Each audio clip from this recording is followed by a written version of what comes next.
Many thanks for inviting me, and many apologies for my French English. I will do my best. So the link between bestiality and sovereignty is immediately established by Hobbes in the title of one of the most famous works in the history of political thought, I mean Leviathan.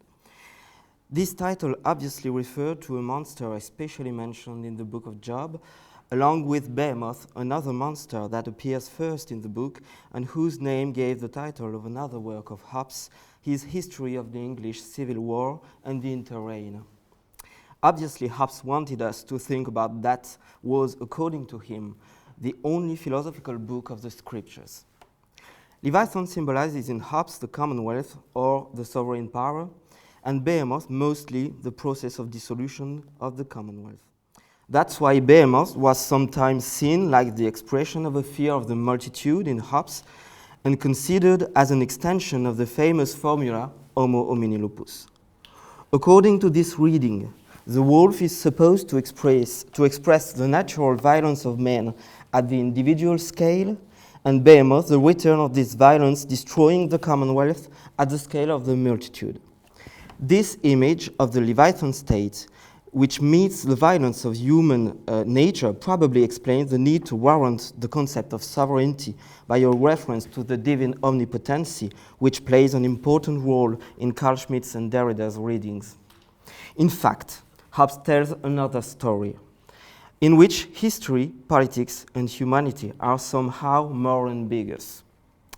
Not only because this is not clear that the sovereign power is only a Leviathan ruling by terror, but also because it is clearly false that the wolf symbolizes the natural violence of a man.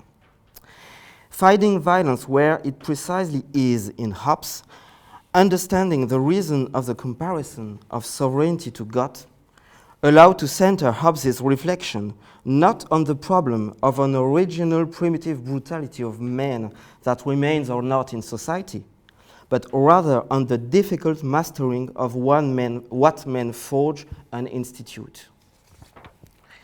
This is the aspect of the relationship between sovereignty and bestiality I would like to examine in order to explain Hobbes and to identify the history which this thought inherits. To that end, I will first precise few points about the meaning of wolf, Leviathan, and Behemoth in Hobbes. Then I will briefly examine the nature and the origin of violence, since violence is the most obvious meaning of bestiality in Hobbes. And lastly, I will tell few words, too quickly, about the so-called Divinity of Leviathan. I apologize for the repetitions, but I am the third Hobbes today. The Hobbesian bestiary implies many animals. Leaving Leviathan and Behemoth aside for the moment, we have bees, ants, geese, and of course, wolves, without any doubt the figure that received the most puzzling erroneous interpretations. It was already shown that the phrase Homo homini lupus is not of Hobbesian origin, but is an ancient cliché present in Plaute and very popular in the 15th and 16th century, present, for example, in Erasmus or Bacon. We have only one occurrence of this formula in Hobbes, in the epistle dedicatory of the first edition of De Cive. And this reference, this only reference, means something different from the usual reading for two reasons I will summarize. First, Hobbes writes that two phrases are equally true, that man is a wolf to a man and man is a god to a man. And both sentences are usual, but joining both, I know only one previous occurrence in Montaigne about wedding. Secondly, a man is not a wolf and a god to a man in the state of nature, but in the civil society.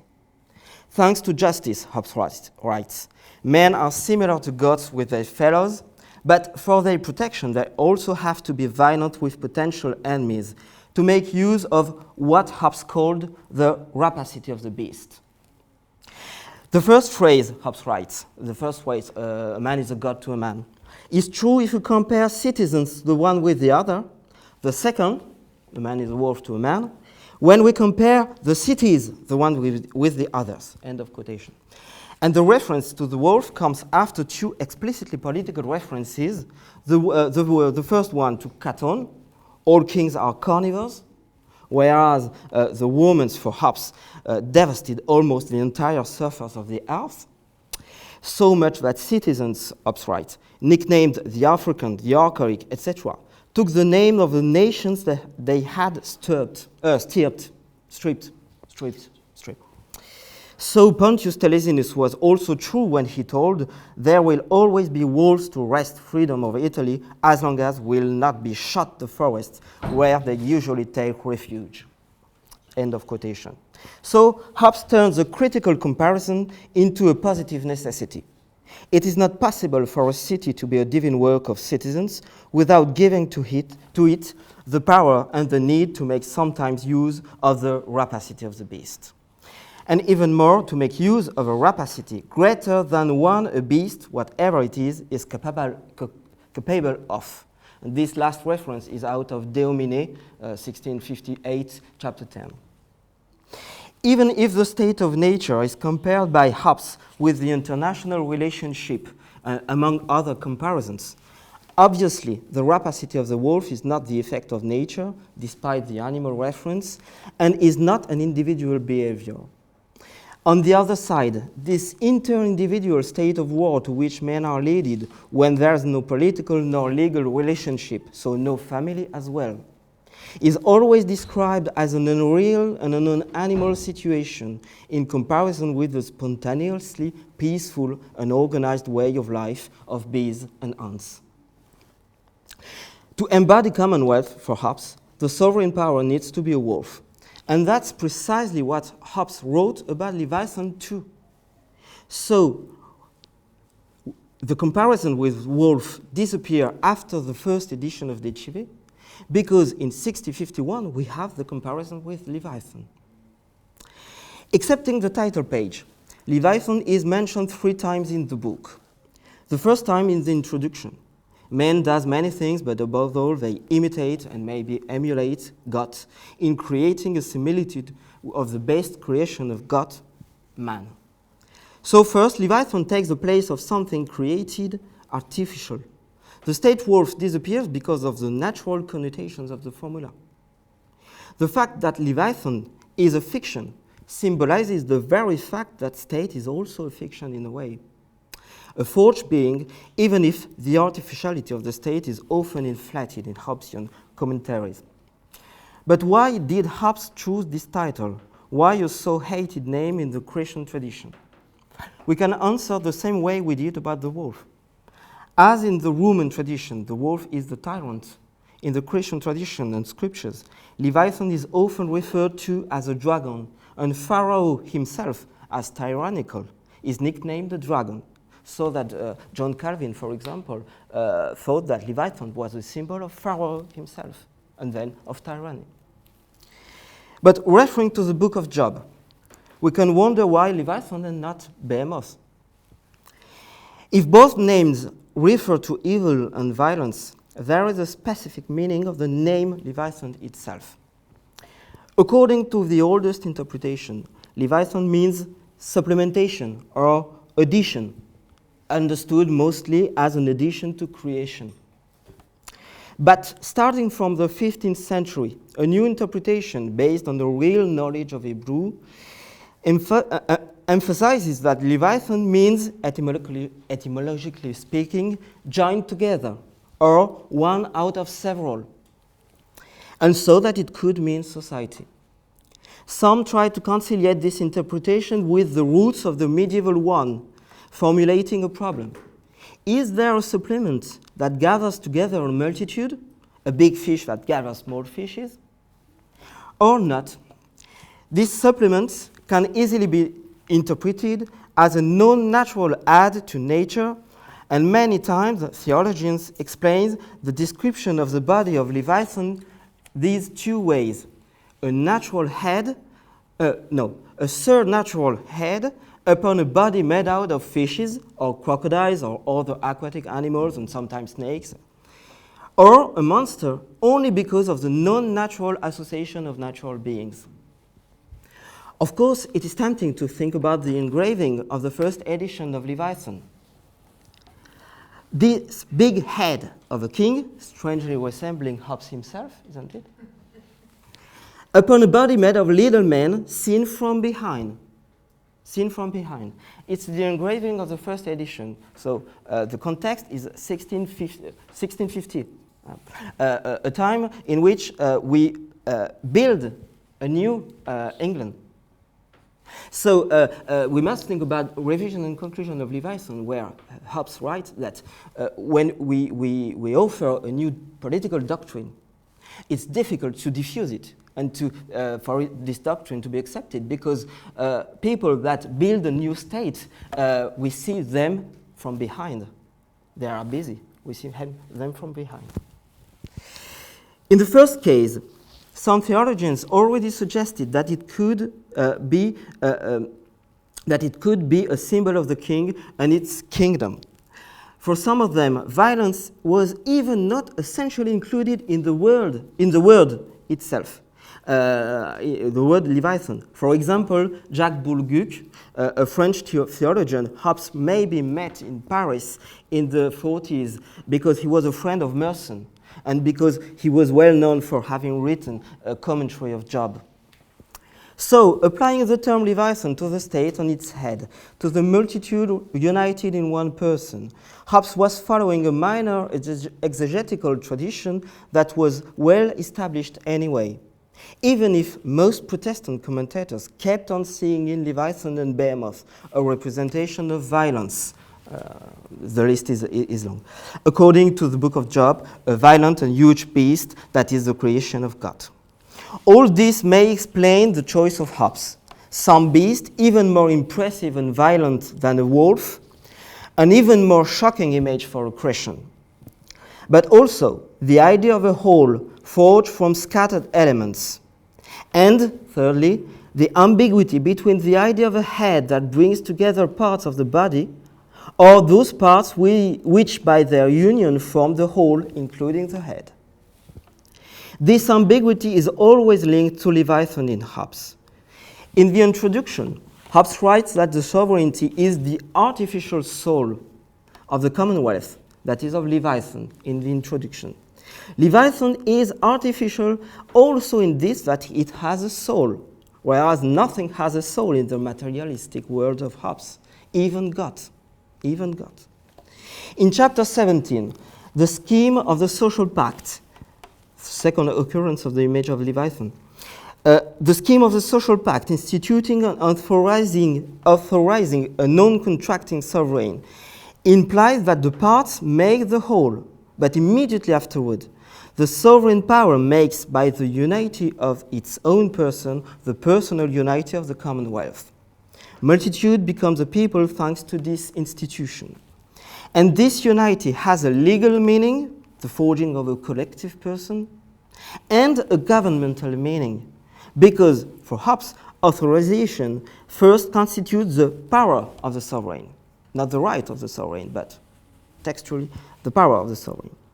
Of course, the right of the sovereign is absolute in itself, but without this power to maintain peace at home and mutual aid against the enemies, there's no sovereign at all.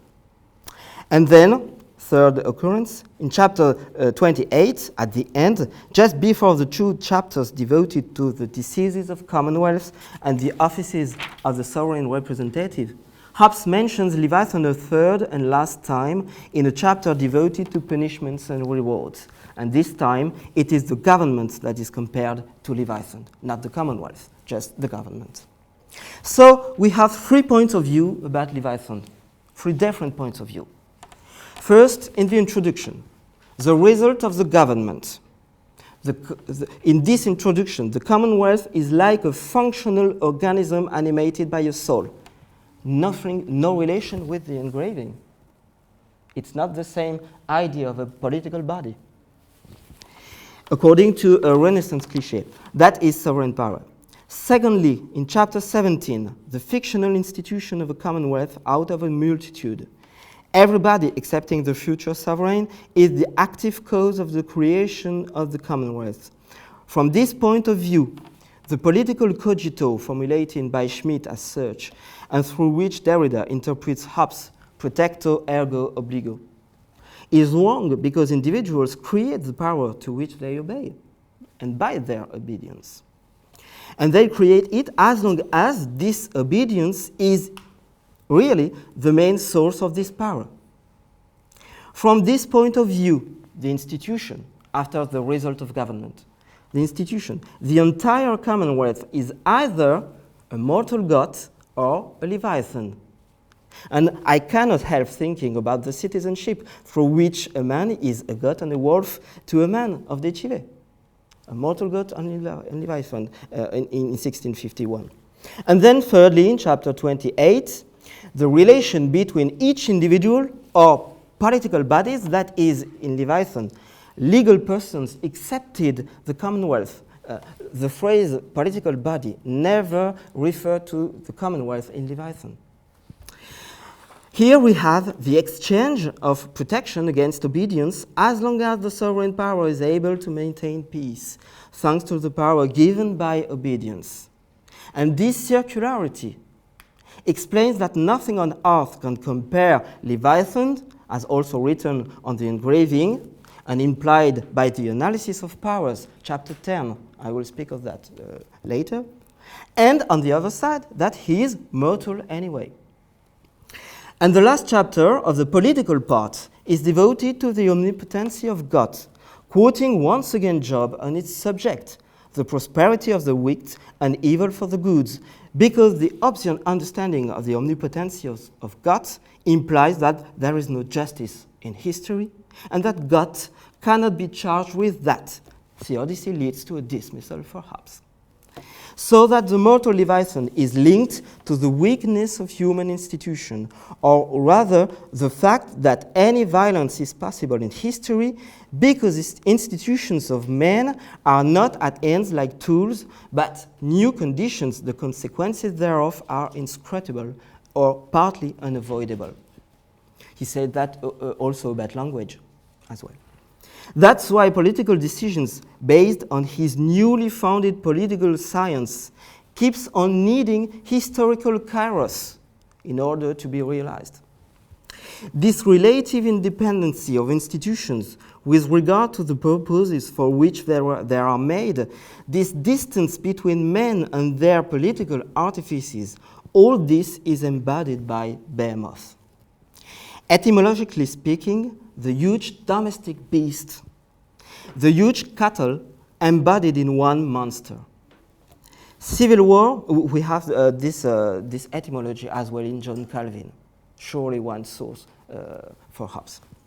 Civil war for Hobbes was behemoth against Leviathan, not the violent savagery of the state of nature against the institution, but the failure of institutions because of institutions and within history.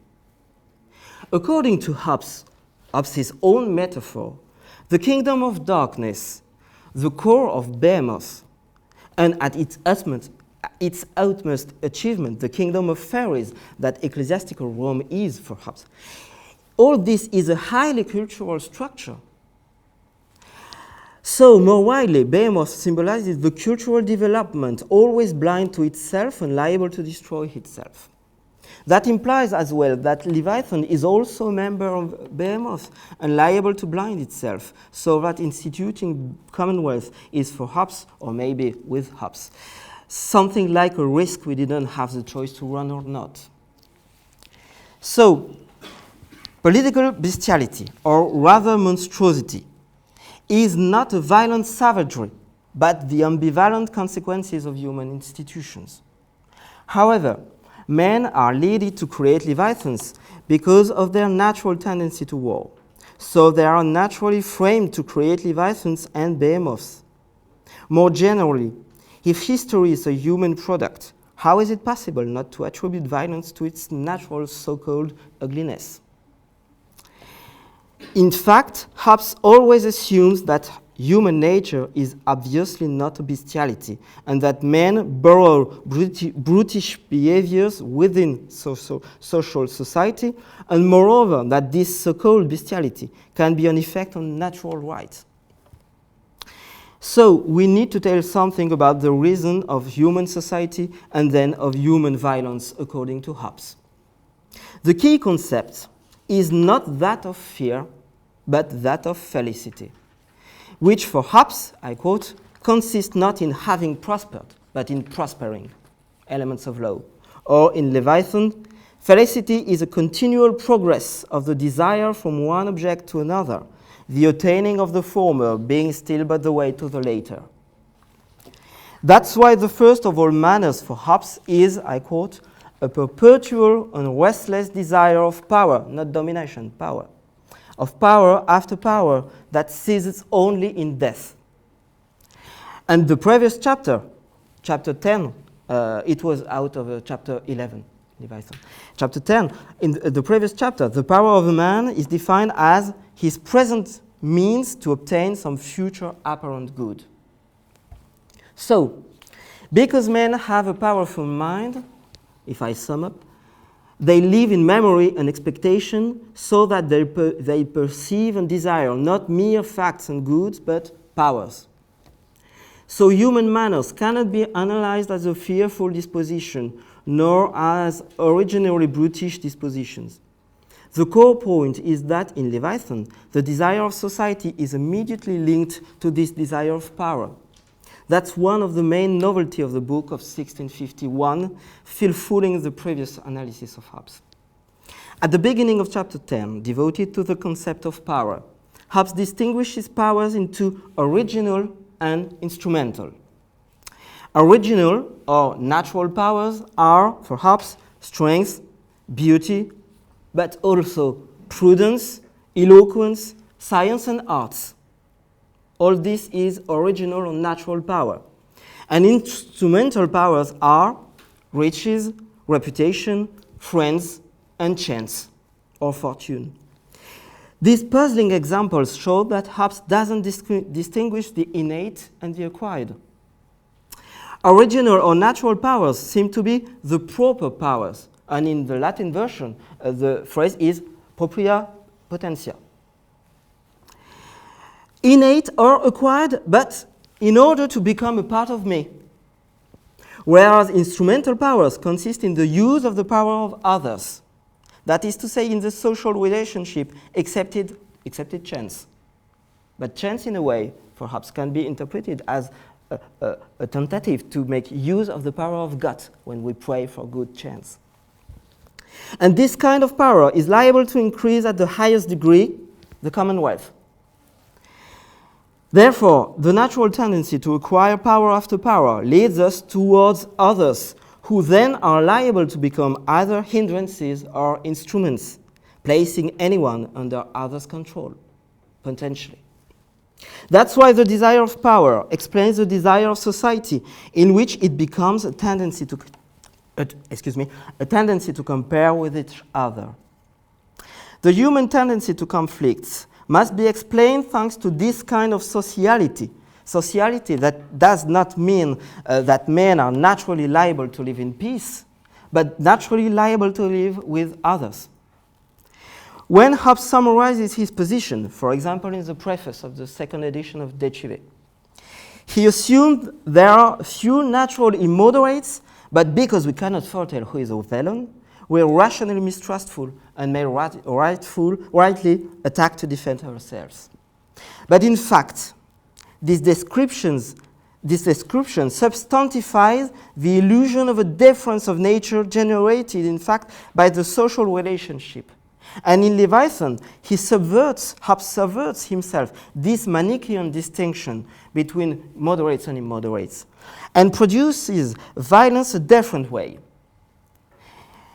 In chapter 13, equality is not only what should be recognized by everyone if we want peace, but also what is, when recognized, a factor of rivalry of persons, generating jealousy, emulation, mimicry, in short, an equal hope of obtaining anything.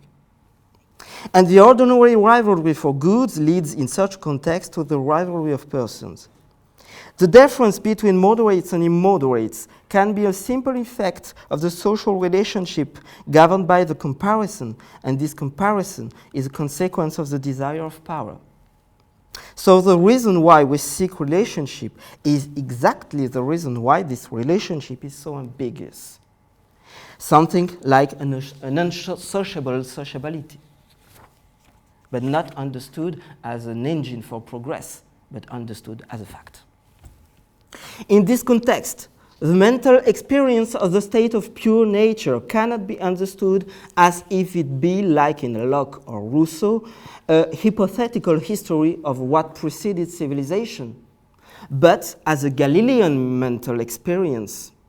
What does the social relationship, including the artificial elements of civilization, become if we remove the sovereign power, not the heir?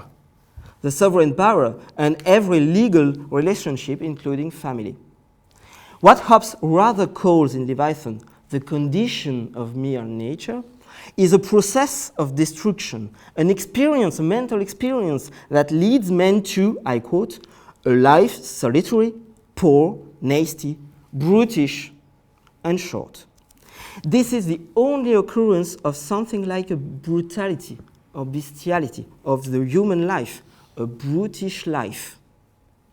But Hobbes doesn't refer to a primitive and always enduring character under cultural structure here, but to a fictional result of a destruction, historically never achievable. It is a permanent threat menacing civilized men and not a pre-civilizational state. Montesquieu was right to say that Hobbes described, in fact, not a purely natural man, but the Englishman or the British man of the 17th century. But he was wrong to think it as a criticism. It was exactly what Hobbes wanted. The true barbarity is a risk that civilization always runs Amerindians and British people as well.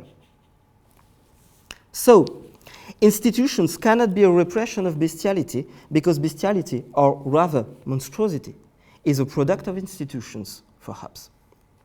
The political problem is not to protect ourselves from primitive conflicts, nor to suppress rivalry, because we love rivalry, but to increase the power of individuals, which happen neither through repression that any institutions makes possible, nor through the absence of states that any opposition to it makes possible. That's exactly what means the use Hobbes made of, or the misuse Hobbes made of the Ciceronian phrase. I will drink a little. Of the Ciceronian phrase, salus populi suprema lex, explicit reference in De Cive and implicit in Leviathan, which explains the deity of the sovereign as well as the link between felicity, commonwealth, and natural laws, according to Hobbes. In chapter 28, Hobbes emphasizes the role of fear in politics because this chapter is devoted to punishments and rewards. But it's just an element among others for Hobbes. And in chapter 13, the main passion for institution in commonwealth is the hope of a better life, explicitly. The main chapter about government, chapter 30, outlines the end of the government. I quote all the passages, it's interesting. The office of the sovereign, be it a monarch or an assembly, consists in the end for which he was trusted with the sovereign power, namely the procuration of the safety of the people. In the Latin version, salus populi. To which, people here is not commonwealth, because it's what is governed. It's a different meaning. To which he is obliged by the law of nature and to render an account thereof to God, the author of that law, and to none but him. But by safety here is not meant, Hobbes writes, a bare preservation, but also all other contentments of life, which every man by lawful industry, without danger or hurt to the commonwealth, shall acquire to himself. Several commentaries are necessary. First, safety is not just the avoidance of death, the negation of violence, but the possibility of developing its own power without the risk of violence. Similarly, in chapter 13, peace is not defined. Peace is not war. Peace is not a complete stillness that could as well be encountered in dungeons, according to the Rousseauian phrase. Rousseauist, you understood. But the absence of war, which implies the possibility not of hostility, but of rivalry, comparison, and all what that is implied in social relationship. Peace is rather defined as the time of industry and of the possibility of felicity than as the time of absence of troubles. Secondly, Commonwealth allows industry because it allows felicity. It allows. So the Commonwealth doesn't make felicity for Hobbes. Because felicity is a function of its own power or of the power we ourselves increase, referring to the instrumental power. That's why the sovereign power has to govern by laws. The object of government is not the individual, but the multitude in general, organized. To govern long-term everything is not possible, perhaps, but by the increasing of liberty and powers of multitude. Despite differences between both thinkers, in Hobbes as in Bodin, sovereign power becomes absolute and continuous by its own transformations from the punctual exercise of relative strength and violence to subtract something to those on which this form of domination is exerted, to a continuous ruling of a territory and a population. Sovereignty always spoke about itself in order to increase itself, through rituals, speeches of legitimacy, or symbols, etc. This way of acquiring power above others is theorized in Hobbes by the concept of acquisition. Even an acquired sovereignty is not a pure violence, but something like a pact, because the dominated is a subject and not a prisoner or a slave, if and only if he accepts the subjection. Moreover, the increasing of the political power implies that the Commonwealth resembles more and more to an instituted commonwealth. That's to say, a commonwealth in which the sovereign power exists because and only because we all know why it has to exist and benefit from its existence. This is the logic of the growth of the governmental power that, becoming more and more instrumental in a Hobbesian meaning, transforms itself. Here we have the fundamental tension in Hobbes' theory of sovereignty. The internal tension between, on one side, an unlimited authority of the sovereign, that is, in the other side, designed, however, as a simple tool for the inalienable right of everybody to defend his life and freedom. Thirdly, how must we understand the reference to the subordination of the sovereign to the natural laws and then to God? First, we must remember that science, for Hobbes, demonstrates the content of the laws of nature. There are, for Hobbes, theorems of peace formulated like hypothetical propositions. If we want peace, you have to do this and that. But not that there are laws, and a fortiori that there are laws of God. Because science cannot demonstrate for Hobbes that there is a God, and a fortiori that he gave laws to us. Without faith, we understand the practical necessity of laws of nature, and in this very Hobbesian meaning, their morality, but not their divinity. More generally, the sovereign power have obviously attributes of God. He makes laws, and above all, he makes laws for our salute. Indeed, Hobbes describes the Christian salute as a life very similar to that social life he formerly described. The social life we can hope for in a well-organized and ruled commonwealth, but not because this social life is like paradise, but because paradise, for Hobbes, is nothing else but a good social life with an additional detail, the immortality. There is clearly something like a rivalry in these descriptions, not between Leviathan, a mortal god, and the immortal god, but between governments and ecclesiastical institutions, a rivalry that is obviously expressed in the engraving.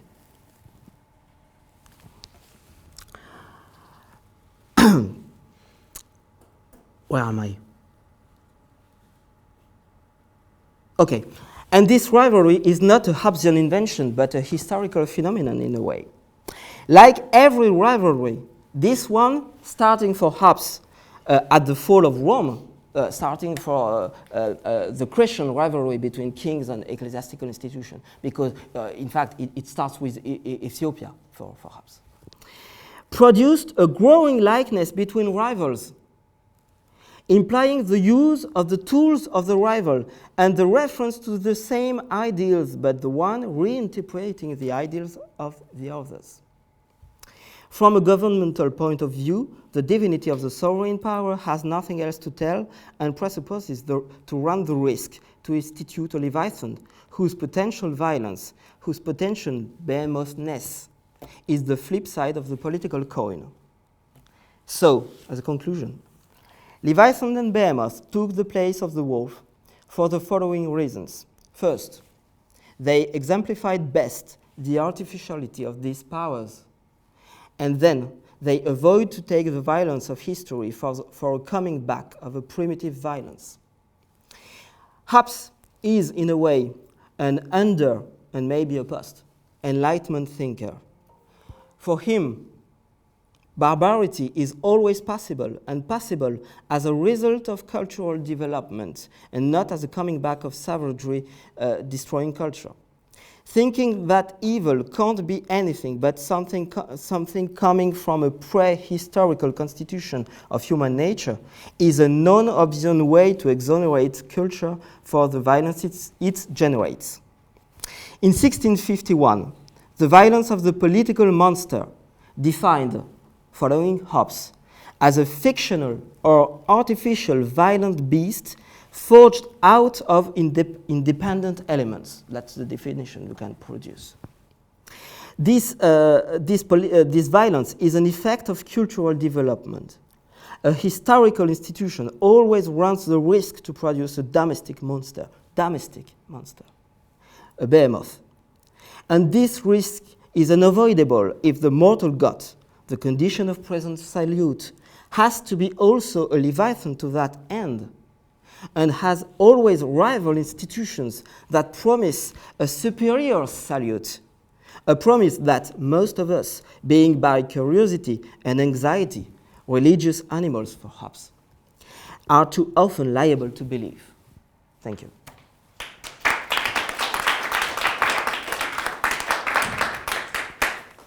Thank you very much, Arnaud. Questions, comments, thoughts? My question is, do you see a difference between bestiality and monstrosity? Because I understand that Leviathan is a monster because it's an artificial, animal, mortal, god. It's a gradation. But when you talk about the beast and the idea of bestiality, it's true that you refer, if I understand you, that the difference that the beast isn't the wolf, no? Or more or less. Yeah. The beast in the sense that, I don't know, I remember the seminar at the Derrida, that he does this, he make this difference between the beast and only the man can be a beast because it's cruel. In this sense, but I think that this beast isn't a monster. And I don't know, because it isn't a hybridation. For that reason, I read not the wolf, but the werewolf. But of course, it's my reading, so I don't know my reading. I don't know if you see this different or for you are synonyms. Yeah. Monstrosity and bestiality. Two things, but Hobbes doesn't make, he doesn't theorize a distinction between beasts and monsters, but he makes use of the word beast. And I just wanted to respect the main use he make of the word beast, and beast is just animals for Hobbes. Animals that, non-human animals, it's beast. And there is most time, there's no moral connotation in the use Hobbes make of the word.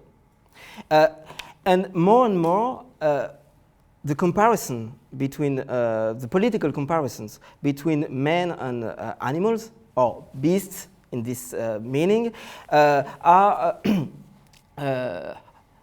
insist on the differences, but the differences lying there, beasts have no political problems.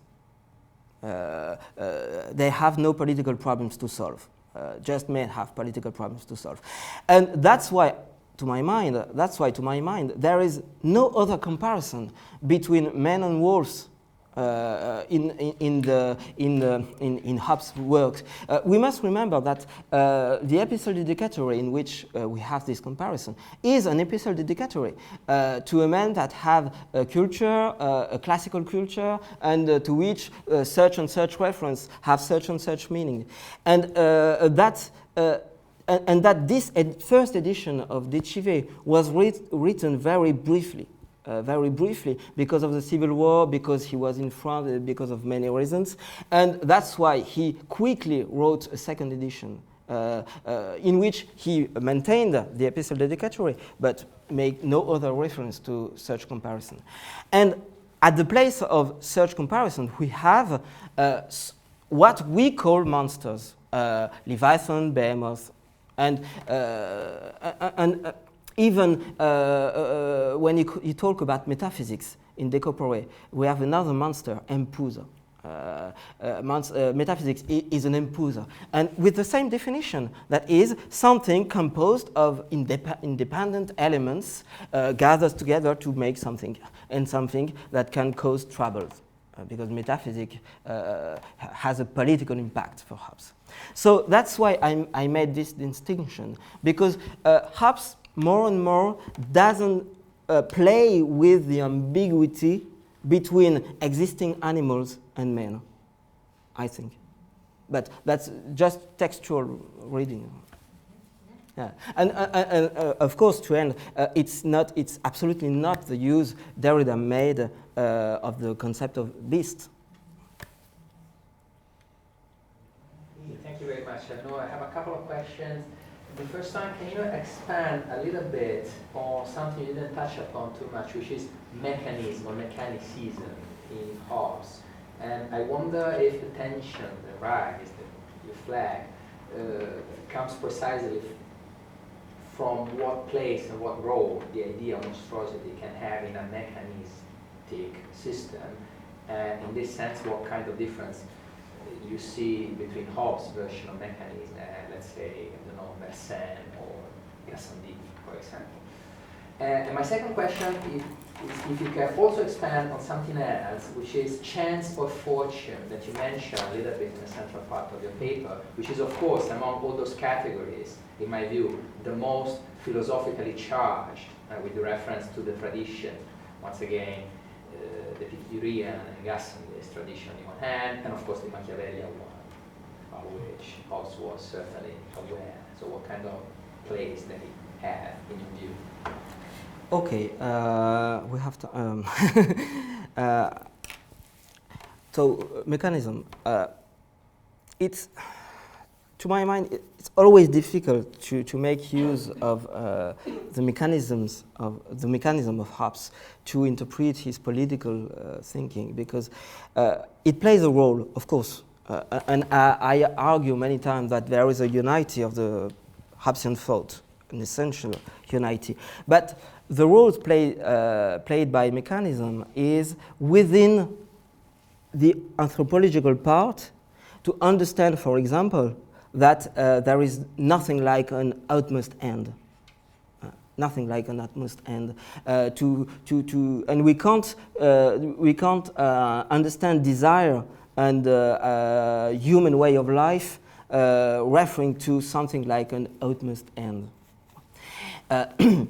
Even somebody who had Seneca as a teacher, Nero, and somebody who has Marcus Aurelius as father, Commodus, understood that there is no utmost end. The examples are of Hobbes in Elements of Law. But there is a difference, of course, between Hobbesian mechanism and Cartesian mechanism. I don't know if there is a difference between Cartesian and Mercian mechanism. But the difference is that Hobbes always insists on the fact that matter, mechanical matter, has a power to react. He always insists on the reaction. The controversy between Descartes and Hobbes about the cause of duality, solidity. Yeah. So, solidity. The controversy about solidity, Descartes saying that solidity is a passive power of matter, and Hobbes insisting on the fact that solidity is an active power of matter, reacting to what I do to matter when I try to push it. That's important, but and we can find that, for example, in chapter 6 of Leviathan, chapter 6. But it gives a very restricted conception of desire, because in 6th chapter, Hobbes writes that from a mechanical point of view, we are like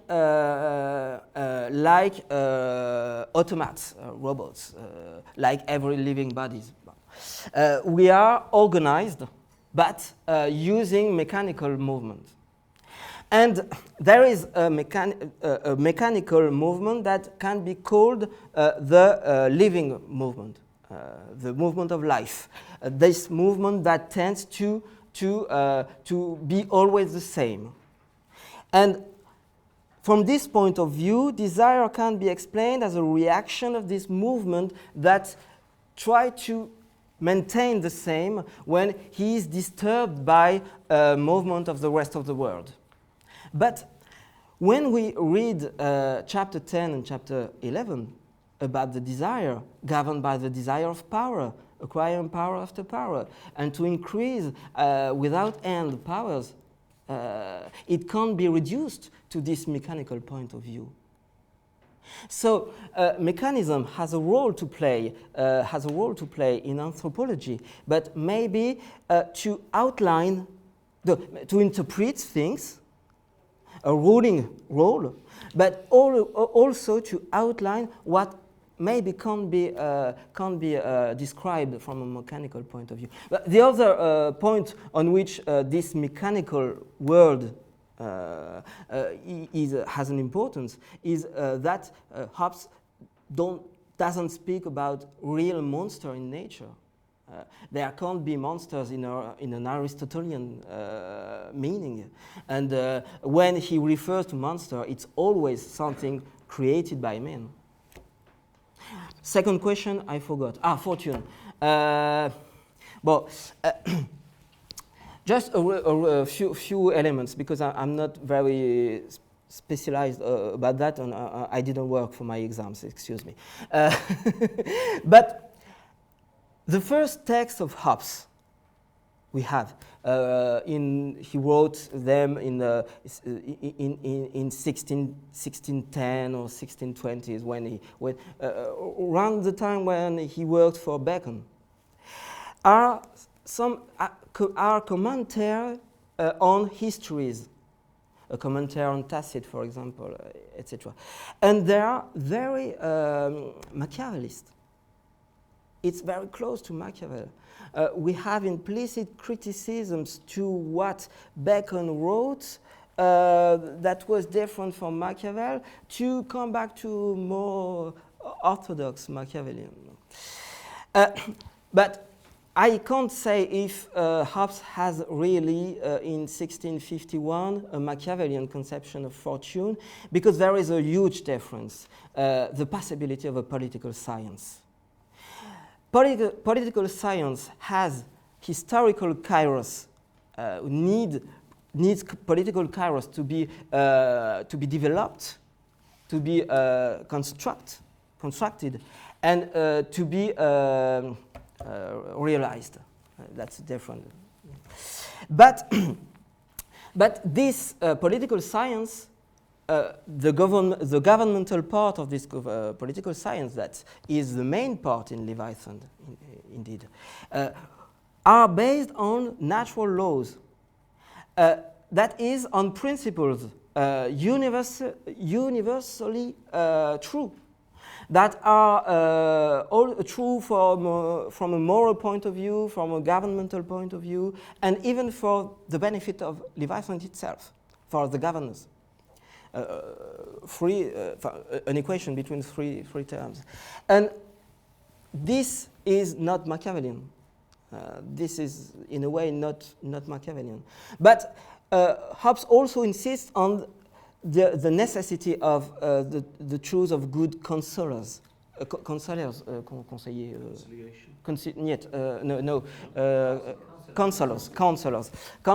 that are that read history, that have an experience of political affairs, that are Machiavellians. And then last element, fortune. There is two points of view about fortune or chance in the brief paragraph of chapter 10. I quote. First, Hobbes writes, "We have good and benefits." No, I will be short. Thanks to powers or fortune. And 5 lines later, fortune is one of the instrumental powers, because I think it depends on the fact that we believe or not that we can conduct fortune in praying, I think.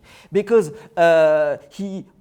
Hobbes here writes that there is, in fact, I don't tell that because I had not time enough, but in fact there is 2 kind of utmost powers, instrumental powers, Commonwealth and God, when we pray Him.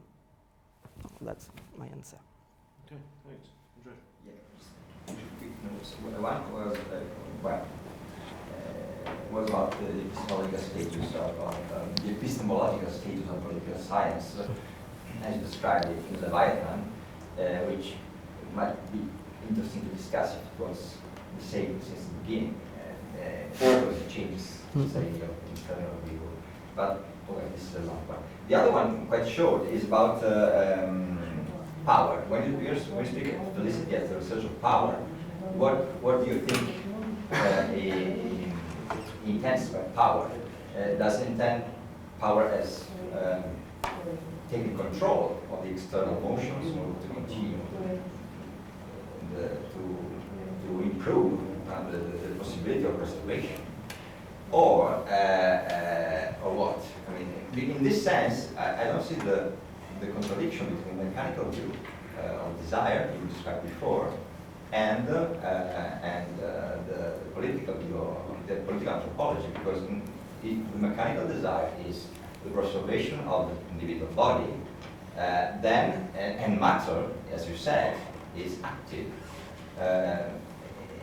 As a matter of fact, if you want to preserve your functioning as a body, you have to improve your power in order to control more and more the external action on your ideas. I mean, in this sense, I see a continuity rather than a contradiction. Because felicity is not an accumulation of instruments for preservation. Simply because that. If we insist on preservation, of course, we have a similarity. A strong similarity between what Hobbes wrote from a mechanical point of view in the 6th chapter. But a power is just a mean to acquire something that will satisfy me. And this new thing will be another way to acquire another thing that will satisfy me. So what we search is not preservation, but satisfaction. Felicity consists not in having prospered, but in prospering. Hobbes didn't write that felicity consists not in having been preserved, but in actual preservation. In prospering, to prosper in this meaning is to succeed. And always succeeding. There is an image in Elements of Law that disappear afterwards, but it's meaningful. The image of the course. Life is like a course. We run, not to be alive, but to be the first. And not even to be the first, because it's a strange course, indeed, in Hobbes' description, because we don't want to be the first, but we want to overtake someone, or even to push someone to help him in order to savor its own power, to run and to push somebody. It's Hobbes, it's not me. It's a strange course. It may be because the image disappeared afterwards. But I mean, there is, I think, to my mind, there is 2 points of view. A point of view that outline preservation, but I think it's not the point that is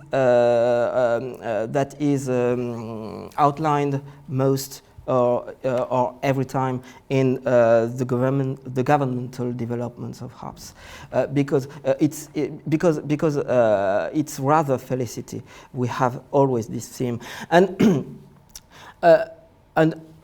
the last element of my answer is that preservation is outlined when we think about natural rights.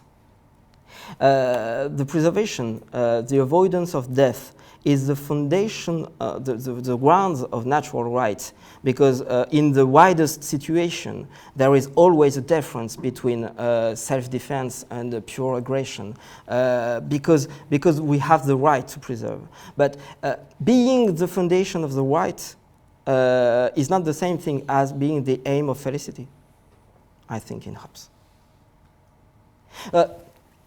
Main passion, for example, is curiosity. What is for Hobbes? He always writes that. It's the passion that governs civilization. And what is the relation between curiosity and self-preservation? Yeah, but curiosity, the knowledge of the causes of what happened, he always distinguished this, because beasts just survive, and we are curious. There are texts that develop this point in Hobbes. Yeah. Okay, that takes us to time that we can carry on conversations over lunch. Are we in 2:10 for lunch? 2:12. 2:12. That way or that? Is that I don't remember. Yeah, it's done. Okay, so should we say thank you again to Arnaud for an interesting paper? And